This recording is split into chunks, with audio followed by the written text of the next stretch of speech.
Come si vive in Tunisia? Questa è senza dubbio la domanda più comune che tantissimi italiani fanno ad amici che vivono qui.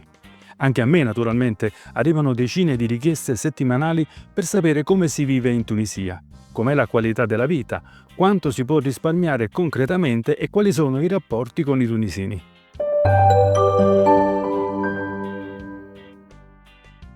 In 3 anni di vita qui ho imparato molto e mi ha aiutato tantissimo il fatto di aprire questo canale, diventato nel tempo una raccolta di racconti, storie, esperienze e vita vissuta da tanti italiani che si sono trasferiti per vari motivi lasciando l'Italia e che trasformo in indicazioni utili per tutti dopo opportune verifiche. In questo video, che dura circa 6 minuti, vi parlerò delle cose che necessariamente dovete conoscere per affrontare un trasferimento, indicandovi anche alcuni video che ho già pubblicato e che entrano specificatamente nel dettaglio di alcune problematiche. In Tunisia si vive come in un'altra dimensione, ma credetemi se vi dico che non è una sensazione che avvertirete subito. Inizialmente sarete presi più o meno da tanti piccoli dettagli che messi insieme vi occuperanno tutto il tempo, anche quello che dovreste dedicare a comprendere bene dove siete. C'è chi è abituato a bere il caffè Lavazza piuttosto che il Kimbo e si domanda dove può trovarlo.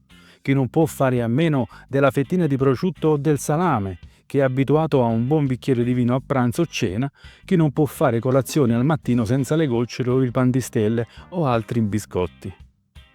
C'è chi è abituato a usare prodotti per le pulizie come l'aceto di vino, cosa che personalmente usavo sempre a Tenerife e che qui non esiste. Trovate infatti un facsimile, ma è prodotto dai limoni e non dall'uva e non è alcolico. Insomma, solo con il tempo e magari disperandovi di non essere riusciti a trovare qualcosa a cui avete dovuto rinunciare, vi accorgerete che lo stress che vi siete portati dall'Italia non c'è più. Le persone vivono rilassate, vi sorridono e non mi riferisco solo a quelle che si avvicinano per altri intenti, anche riferite a quello che incrociate solo con lo sguardo per strada, e al mattino si prova una sensazione piacevole se si lascia il tempo per apprezzarla. Certo, qui la popolazione che vive con poche centinaia di dinari al mese non ha tanti pensieri perché anche volendo non potrebbe averli, ma anche noi con il tempo ci avvantaggiamo di questa circostanza. Impariamo allora a scoprire che alcuni prodotti in vendita in Tunisia rispecchiano un po' l'Italia degli anni 70-80. Alcuni conservanti non esistono, prodotti crittogrammici per frutta e verdura nemmeno a parlarne, e prodotti industriali locali che paradossalmente sono più sani di quelli europei. Vi ricordate quello che si diceva degli antiparassitari su frutta e verdura? È veleno, sì, è vero, ma con una sciacquata sotto la fontana si voleva tutto immediatamente. Oggi invece i prodotti moderni all'avanguardia sono microparticolati, penetrano la buccia e sono diventati parte della nostra alimentazione senza che ce ne accorgessimo. Come si vive quindi sotto questo aspetto in Tunisia? Vogliamo dire meglio? Vogliamo dire che si può sfruttare un'alimentazione più sana, anche se alcune cose per le quali abbiamo perso l'abitudine sono diventate comuni qui? Sì, sicuramente. Frutta e verdura sono più sane e lo scoprirete facilmente.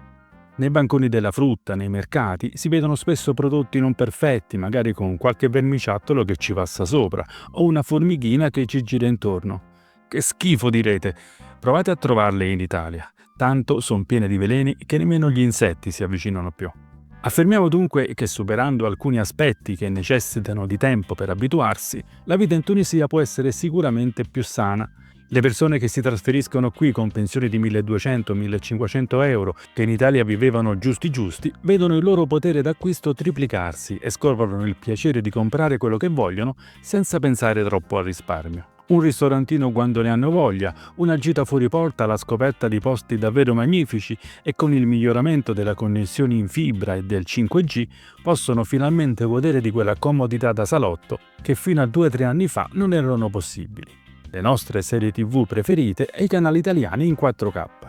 Certo, chi proprio non riesce ad abituarsi a certe abitudini locali può costruirsi il proprio giro di amicizie, magari di connazionali se preferite, e vivere ai margini di certe problematiche. Ma vogliamo parlare di quanto è bello non avere pensieri? Nessuna preoccupazione per spese impreviste, una sanità privata che non ci fa sentire affatto la mancanza di quella italiana, una sicurezza che è di gran lunga superiore a quella delle maggiori città italiane ed europee. una forma di religione islamica più leggera e meno rigorosa che permette a tutti di vivere la propria vita. Insomma, come si vive in Tunisia? Bene, rilassati e certamente più tranquilli, ma bisogna lavorarci perché le differenze socio-culturali sono forti e tante. È adatta a tutti? No. E per questo è necessario organizzare un soggiorno di almeno un mese. Affittate un appartamento e vivete il quotidiano, perché l'impatto che può avere questo paese è diverso da persona a persona. Non fatevi influenzare da chi ci guadagna sul vostro trasferimento, incoraggiandovi anche dove è palese una vostra intolleranza a certe problematiche. Non fatevi neanche influenzare da chi conosce la Tunisia da oltre 20 anni, senza specificare che ci viene solo 2-3 mesi all'anno. È d'accordo nel parlare di bellezze e culture locali, ma di come funzionano le amministrazioni qui è tutta un'altra storia che se non vivi non puoi conoscere. Avete dubbi e vi piacerebbe conoscere aspetti che non trovate raccontati pubblicamente? Prenotate una chiacchierata con me. Cercate il mio sito web qui su. Si apriranno nuovi orizzonti e mi aiuterete a realizzare sempre più servizi interessanti. In descrizione vi indico alcuni video se volete approfondire. Alla prossima e come sempre mettete like al video se vi è piaciuto e registratevi al canale perché per me è molto importante. Grazie.